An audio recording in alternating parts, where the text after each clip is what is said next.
আর আমি এই 10 মিনিটের টাইমারটা শুরু করলাম, আর যখন এটা জিরোতে পৌঁছে যাবে তখন এই টাকায় ভরা ঘরটা বিস্ফোরণে উড়ে যাবে। আর এটা একমাত্র যে থামাতে পারে সে হলো এই জ্যাকেট পরা লোকটা। এই ভিডিওটা একদম রিয়েল টাইমের, এই ভিডিওটা একদম 10 মিনিটেরই হবে, এতে কোনো কাট নেই আর তোমরা সবটাই দেখতে পাবে। আর যদি ডার্সি এই জ্যাকেটটা না খুলতে পারে আর এই 5টা ফ্লোরের চ্যালেঞ্জ না কমপ্লিট করতে পারে আর টাইমারটা জিরো হওয়ার আগে যদি বাটনটা না প্রেস করতে পারে, ও সবকিছু হেরে যাবে। এই তো নেমে পড়েছে, এটা আমাদের প্রথম রিয়েল টাইম শুট হতে চলেছে। আমাদের তাড়াতাড়ি করতে হবে, তাড়াতাড়ি চলো চলো চলো, এটাকে বন্ধ করতে হবে। দাঁড়াও, ও এত তাড়াতাড়ি জ্যাকেট খুলে বেরোলো কি করে? দেখো সেটা আমি জানি না, কিন্তু এই ফ্লোরটা আরো বেশি কঠিন। ও আরে আস্তে আস্তে।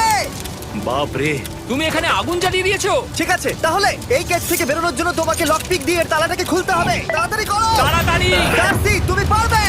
খুলে যা। ও মাই গড, কাম অন! ওর কাছে লক পিক থাকলেও এটা খোলাটা একটু মুশকিল। এই 3টে পিনকে পারফেক্টলি একই লাইনে আনতে হবে, তবেই তালাটা খুলবে। যাই হোক, যেহেতু এটা 100% রিয়েল টাইম ভিডিও, তাই এখন থেকে তোমরা পুরো ভিডিওতে ডার্সিকে পাশের কর্নারে দেখতে পাবে